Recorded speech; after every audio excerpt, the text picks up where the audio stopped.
So it's been about 3.5 weeks since I've had an update on my trees. And here are the chestnuts and sawtooth oaks. A couple more over here. So we've had clouds in a mist / rain for the last 7 or 8 days. That's not normal for us. Normally we get a lot of sunshine. So they haven't grown a whole lot in the last little bit, but they are looking pretty good. Just a couple things that I have done since the last video. I mixed in, so you can see here, some slow release fertilizer into the soil, and a little bit of compost. So they look pretty good. I think once they get some sun on them, we should really start taking off. There's still quite a bit of new growth. Here's one struggling. I'm not sure what's going on here, but overall look pretty good. One other thing I did do, as I mentioned in one of my other videos, we had an extremely late frost, which a lot of times when we have the late frost, the main stem or trunk will die back, and so then it splits, and you'll have two. You'll have it wying off here. So I go ahead and cut those any Ys or splits, so that there's just one main leader coming off. So I do that early, probably a little too early. I don't wait for fall. I try to do it now. You do have to make sure and sanitize or use some alcohol on your shears or scissors that you're cutting. You don't want to transfer disease.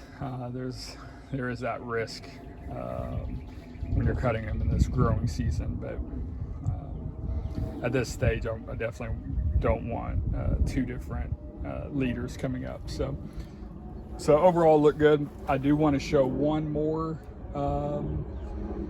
in the tree tube, so you guys can see how that's doing. You can see I want to answer a question that someone else asked, or someone asked on the video. There's an elm also mixed in here, so random tree growing. So this is a northern red oak.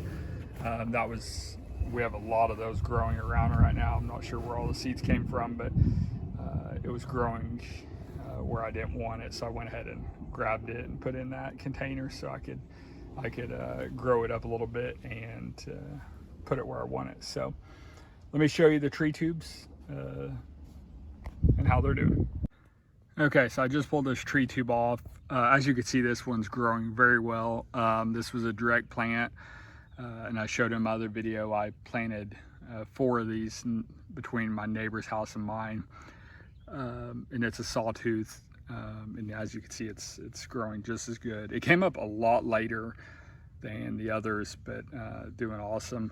One advantage of being in the tree tube is you can see the tree tube's very light colored, and it helps with both heat and light, so they seem to grow better in the tree tubes. To answer a question, I had a couple questions about when do I plant them, how do I protect them. I do use tree tubes sometimes. In my other video, I think I have 30 or so tree tubes out right now, especially if you have a lot of deer or stuff like that. If you don't, you could probably get away with using small wire or something just around it to get it high enough out of the rabbits or whatever you have in your area. So anyways, this is looking good. Some of the others are looking just as good, or quite a bit. Some of the walnuts I planted from last year look like they were probably about halfway up those tubes. I used the 5-foot tubes. So those are 60 inches, and those walnuts are at least halfway up. I would expect hopefully they come out the top this year. So I'll keep updating you guys. Please subscribe. Ask in the comments, or if you have a better way of doing something or you do something differently, please comment. And I'll try to answer those questions or share whatever is you guys put in there on my next video. So please subscribe. I'll continue updating you guys on how these are doing. All right, thanks for watching.